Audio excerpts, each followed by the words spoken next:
Привет, мои дорогие девочки. С вами сейчас погадаем на такую тему, какую у нас наша девочка попросила. Прощать или нет? Каждый загадает, пусть друга, парня, мужа или врага. Это вот такая вот у нас заготовочка, скажем так. Это я себе скриншотчу ваши вопросы, на что погадать. И посмотрим, прощать этого человека или нет. Что бы он ни сделал, и вот стоит у вас такой вопрос, прощать ли этого человека или нет. И давайте посмотрим на 4 вариантах. Можете любого человека загадывать, и вот любую вот эту вот боль, вину другого человека по отношению к вам. И мы сейчас, девочки, посмотрим, достоин ли этот человек вашего прощения, да, или недостоин. И вообще, что будет выпадать, посмотрим с вами. Прощать его или нет? Первый вариант, второй, третий, четвертый. Что бы он ни сделал, какая-то вина по отношению к вам, когда требуется вот именно ваше прощение, чтобы вы отпустили вот эту вот ситуацию. Давайте глянем, девочки, стоит или не стоит, как долго, как с этим вообще быть, жить и все такое. Прощать или нет? 4 варианта. Смотрим, девочки. Первый вариант. Прощать этого человека или нет. Да, этот человек, он, кто бы это ни был, девочки, друг, муж, брат, сват, враг ваш, да, на самом деле этот человек раскаивается. Он не хотел этого делать, не хотел, чтобы возникла эта вина, эта ситуация какая-то, в которой вам приходится находиться, прощать или нет. Этот человек не хотел вам вот прям зла какого-то, да, или он очень сильно сейчас даже сожалеет об этом. Давайте еще посмотрим, прощать или нет. Пятерка хазардов, четверка мечей, четверка хазардов, повешенный. То, что сделал этот человек, ему это и аукнется. Это вот его, это ошибка на уровне генетики, скажем так, да. То есть может ли это повториться вновь? Может, девочки, потому что человек думает не так, как вы. Дело в том, что вот тут можно этого человека простить, но дело иметь с ним я вам больше по этому именно вопросу, в котором вы обожглись, не советую. Выпал повешенный и две четверки перекрестков. То есть говорит о том, что человек, он и раскаивается, и сожалеет, но фишка в том, что у него вот такое восприятие мира, философия жизненная, такие вот, знаете, вот каждый человек, он же по какому-то определенному плану своему живет, да, как он видит. Вот у этого человека одно зрение, у вас другое зрение. И дело в том, что в будущем могут ли быть такие какие-то моменты? Могут. Не потому, что он хочет вам этого зла, потому что в нем вот сидит свое какое-то видение жизни, жизненных ситуаций, где он будет один и тот же одно и то же поведение повторять, понимаете? Будет, в принципе, одно и то же. То есть это человек, который не учится на своих ошибках, а он изначально живет так, понимаете? И тут дело в том, что, скорее всего, вот даже вот вы можете простить этого человека, реально простить, но с ним по вот этим вопросам, где он вас обидел, больше дел не иметь. Потому что даже если вы поставите очень четкие рамки и границы ему, что если ты опять это сделаешь, ну, я там то, все, пятое, десятое, он не будет стараться в это влезть опять. Ну, а это опять вылезет как-то. Понимаете? Это вылезет, девочки. Это просто у него вот восприятие мира такое. Вот если взять, например, ну, допустим, пример просто, да, мужчина, который бабник, да, он может клясться вам, он действительно может вас очень сильно любить, да, но вот хоба гульнул. Он раскаивается в этом, раскается. Он не хотел делать вам больно, но он хотел гульнуть, но не делать вам больно. Понимаете? И в следующий раз он гульнет, да, гульнет, и он опять не будет хотеть сделать вам больно. Понимаете? Или если вы здесь загадали врага. Это враг, который раскаивается, да. И хотел ли он вот этой ситуации, чтобы она была? Нет, не хотел.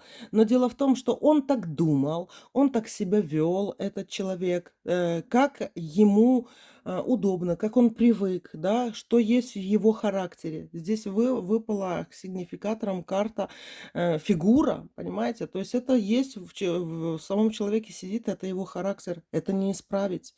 Но есть один такой момент, да, что этот человеку этому свойственно наступать на грабли. Грабли, которые его не учат, потому что он не считает это каким-то, знаете, исправлением своих ошибок. Вот можно ли научить злого человека, например, быть добрым, да? Он где-то может постараться быть этим добрым человеком, но суть его быть злым, понимаете? И какой бы он не был добрый на тот или иной момент, вот эта суть когда-то все равно вылазит. И здесь вылез этот аркан повешенного, который говорит о том, что суть этого человека все равно в какой-то момент вылезет, понимаете? И вот тут надо брать, девочки, ответственность за вот эту обиду на себя. Знаете как? Этого человека можно простить, да, как собаку, например, которая вас покусала. Это собака, что она можно, покусала. Простите эту собаку, простите. Но фишка в том, что вы просто к ней дальше не приближаетесь и не делаете так, чтобы она опять так как-то агрессировала или создавала вот эти ситуации для того, чтобы быть виноватыми перед вами. Понимаете, мои дорогие? Вот такой вот первый вариант. Второй вариант, давайте посмотрим, прощать этого человека или не прощать. Нет, девочки, прощать не надо. Шестерка хазартов здесь выпала. Тут нету никаких точек соприкосновения у вас после этого, да. То, что вас обидело, вы правы. Оно обижает. И дело в том, что вот эта вот шестерка хазардов, сейчас мы ее посмотрим, этот человек намеренно вот вас так обижал? Выгоду искал. Этот человек, знаете, этот человек не хотел вас именно прям взять и обидеть, чтобы вот вам было больно, да. Этот человек не искал боли в ваших глазах. Этот человек искал свою выгоду. Понимаете? Вы очень экспрессивно относитесь к этому, там, прощать или не прощать, да? То есть вы думаете о себе. А тот человек думал о себе, а не о вас в тот момент, когда он делал вам больно для того, чтобы его прощать или не прощать. Человек думал о выгоде своей. Урвать вот что-то, да, получить что-то свое, много эгоизма здесь. И хочет ли этот человек прощения вашего? Нет, ему все равно. Паш кости, девочки, это паш. Какой бы он ни был, кости или еще кого-то, да. Паш костей. Тут возможно перемирие, да. Но то, что этот человек будет там вымаливать у вас на коленях прощение какое-то, нет. Этот человек совершенно вот, даже если он станет на колени, он может стать на колени только ради своей выгоды. Ради своей выгоды, а не ради прощения вашего. Понимаете? Вот такие дела. Давайте еще глянем. Прощать этого человека или нет? Отшельник, девочки, и смерть выпала. Два старших аркана, которые отворачивают вас от этого человека. Во-первых, этого человека за вот эту обиду, нанесенную вам, он ответит. Ответит даже, может, не перед вами, а перед кем-то другим, или перед Богом, или перед дьяволом. Отшельник и смерть. Отшельник и смерть, девочки. Это очень плохие карты, которые говорят о том, что, как говорится, перед вами, возможно, этот человек и не будет отвечать, но он ответит перед страшным судом, скажем так. И почему он так искал выгоду, я могу здесь, девочки, даже сказать, что вот отшельник и 21 старший аркан мира, во-первых, выпал, потом отшельник и смерть, да. А к чему это говорит? Иногда люди чувствуют, что они не могут без чего-то жить. И это как-то очень связано с жизнью. И, возможно, вот эта нанесенная обида вам, она и нанесенная из-за эгоизма того человека, который искал выгоду, это не то, что там иметь что-то в плюсе. Тут бы хотя бы в ноль выйти. Понимаете? Этот человек либо ради своей жизни нанес вам какую-то обиду. Вот как дрался за жизнь свою. Неважно, кто это, родственник ваш, враг, ваш мужчина, понимаете? Для него это жизненно утверждающе и важно было, вот что-то забрать, что-то сделать, вот то, что, от чего вы чувствуете вот эту обиду, да, и думаете, прощать или нет. Тут не стоит у этого человека вообще вопрос, чтобы вы его простили, не простили. Он считает, что он сделал все правильно для того, чтобы, как говорится, урвать что-то в этой жизни для себя или даже урвать ту жизнь, понимаете? Так что, тут не будет никакого прощения. Тут не будет, девочки, прощения именно с вашей стороны. Да, на словах, может, вы даже и скажете: "Ну ладно, прощаю", да, но будет ли это прощение внутри вас, да? Это раз. Вы свои эмоции сами переживете, и они вот с этим как-то человеком не будут, связаны.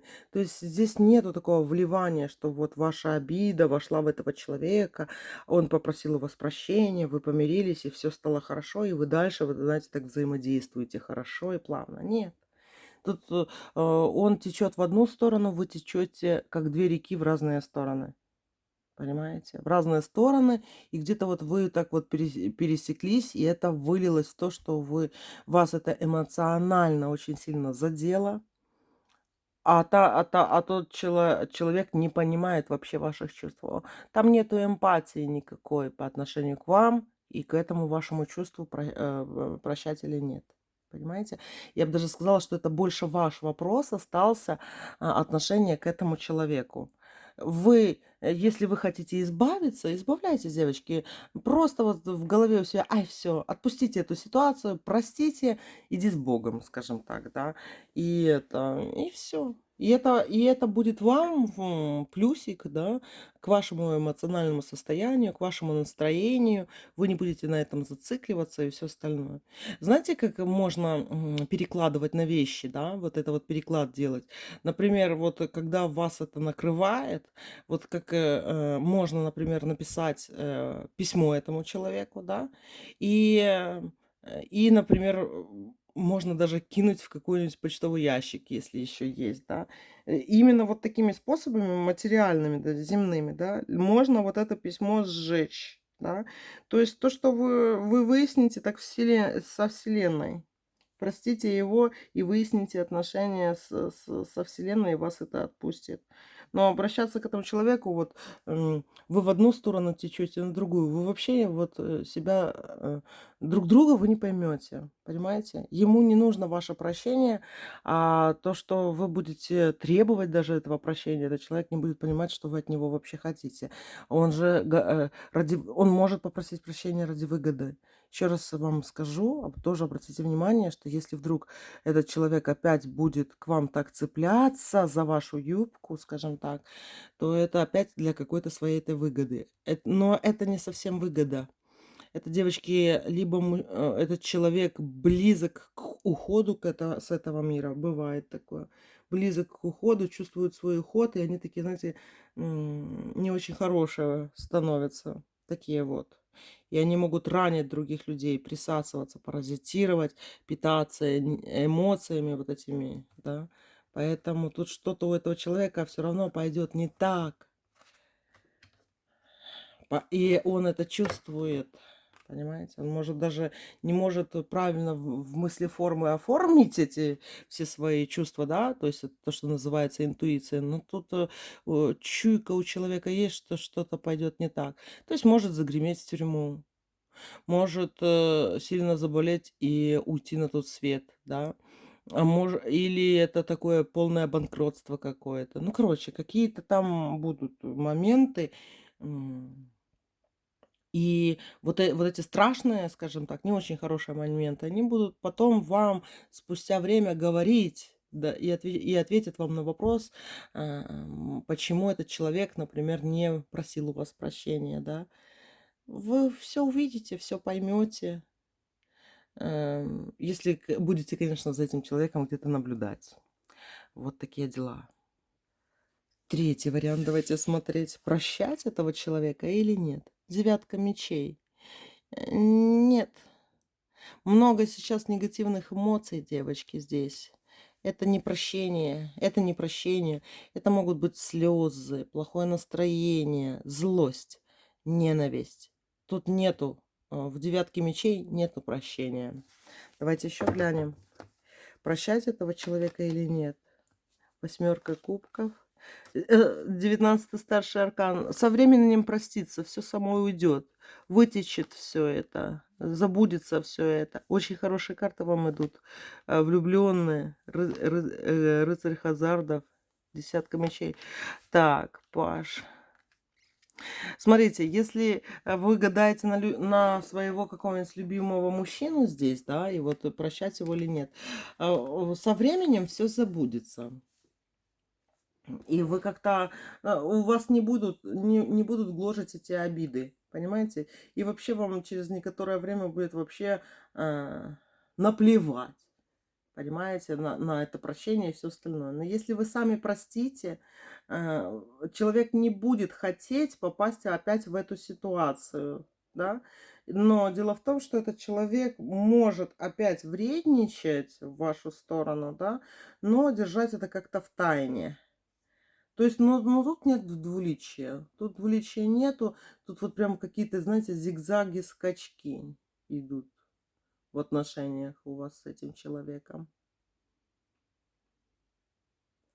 Знаете, что вот идет от этого расклада? Тут больше не идет этот человек с этими своими прощениями, прощать или нет. Тут больше вы идете. Идет от вас, что вы добрый, светлый человек. И что не так уж долго в вас живут вот эти обиды, да? И дело в том, что вас судьба займет, даже в ближайшее время, солнце, влюбленные выпали вам. Это говорит о том, что вы будете думать совсем о другом. Вам это прощение, знаете, уже будет как мертвому припарка или как, знаете, пятая нога какая-то коту. Как коту пятая нога будет вам это прощение. Единственное, что я бы, например, выстроила тут, девочки, свои какие-то определенные границы. Границы, куда можно, куда нельзя. Это если это ваш любимый человек, допустим, или вот родственник какой-то. Тут очень нужно вот эти границы выстраивать. Или поменьше о себе болтать, чтобы этот человек, именно этот человек, поменьше о вас знал. Чем меньше человек об этом знает, о вас, да, тем лучше вам и ему. Если вдруг вы здесь загадали врага, и вы думаете, прощать этого врага или не прощать, да, то я вам скажу так. Тут можно включить полный игнор, черный список, и вообще сделать, например, свою страницу закрытой, чтобы вот на рожон не лез этот враг опять к вам. Понимаете? Чем меньше он о вас будет знать, тем лучше для вас. Это все испарится. И я вам скажу, что вас зря обидели. Это вы тут благородный, чистый, хороший, добрый человечек, да, и там вина полностью на этом человеке лежит. Но как человек пришел к тому, чтобы вас вот так вот как-то обидеть, да, это было импульсивно. Это сродни какой-то такой, знаете, бытовой зависти, это сродни каким-то таким вот изменам ни о чем, понимаете? Это э, какая-то такая мелочная бытовуха, да, то есть человек себя показал непорядочным и неблагородным в мелочах, а дьявол кроется в деталях, да. Так что ваши карты хорошие, у этого человека так себе. Я бы вот эти солнца и влюбленных не закрывала бы вот этими выяснениями отношений с этим человеком. Смотрите, убрать вот эти выяснения, жевание, вот это вот проглатывание вот этих каких-то отношений и все остальное. Смотрите, какие вам карты красивые идут, да? Даже восьмерка кубков, солнце и влюбленные. Это, девочки, говорит о том, что вы вот как-то внутренне простите этого человека, простите сами. Через некоторое время вы забудете эти все ситуации, и вам будет совершенно начхать на этого человека. Совершенно начхать. И на эту обиду, и все остальное. Единственное, что да, я бы все-таки тут границы выстроила, где-то какой-то игнор, меньше информации, да. Не будьте душой нараспашку именно по отношению к этому человеку, потому что у вас душой нараспашку надо будет быть в других совершенно ситуациях, в красивом своем будущем, девочки. Понимаете? Вот так вот. Тут, в принципе, прощение, оно будет у вас. Вы этого человека простите, да, вас отпустит эта ситуация, полностью отпустит. А отпустит именно, когда у вас, ну, вас закружит жизнь, закружат вот эти красивые старшие арканы Солнца и влюбленных. Вот такой вот вариант, мои дорогие. И четвертый вариант, давайте посмотрим, прощать или нет. Тут вообще-то прощение денег стоит, вот это. И денег, и больших. И это что-то материальное. Это если вдруг вы... Ну, так как мы сделаем такой общий расклад вообще на всех людей, да, то я вам скажу, что вот это прощение дорогого стоит. И именно в материальном случае. То есть пока вам этот человек... Вы можете его простить, если он откупится. А если он не откупится, то не прощайте. Понимаете? Вот и все. Давайте посмотрим дальше, что это. Тут-то какой-то интересный ведьмовской расклад девочки выпадает. Туз Хазардов просто так, знаете, на голову не падает. Ну, давайте еще глянем.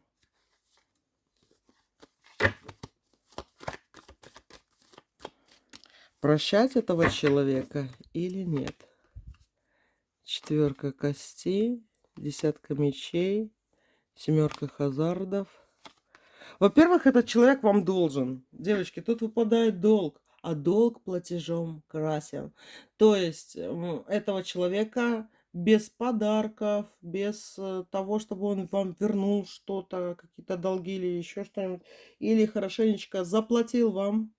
Это может по-разному выражаться. И в подарках, и в деньгах.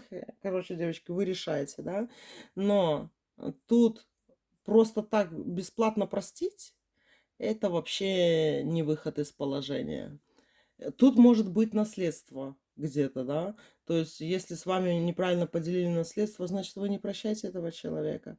Вы можете с ним наладить отношения только когда будет все и вам тоже, понимаете? Ручку позолотят пусть. Если это мужчина, без подарка пусть к вам не приходит. И подарок должен быть дорогой девочке, дорогой.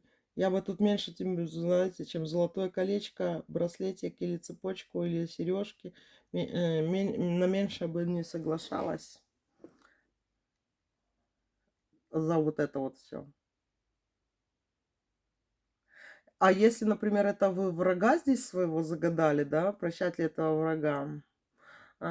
Во-первых, я бы, знаете, что вам посоветовала, да, если вы занимаетесь ритуалами, например, для того, что делала бы какие-нибудь ритуалы, связанные с тем, чтобы вот я хочу, чтобы то, что есть у моего врага, вернулось ко мне, мое, и мне принадлежало, ну, что-нибудь такое вот, да.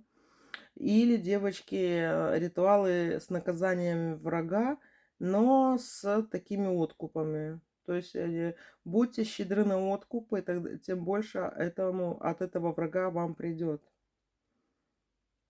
Вот такие дела. Так что насчет вот прощать или нет, тут только через деньги, через подарки.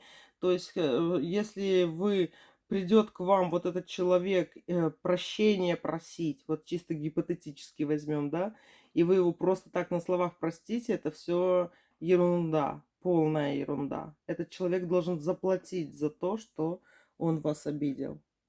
А давайте еще глянем, прощать или нет. Четверка Хазардов, двойка кубков, паш кубков.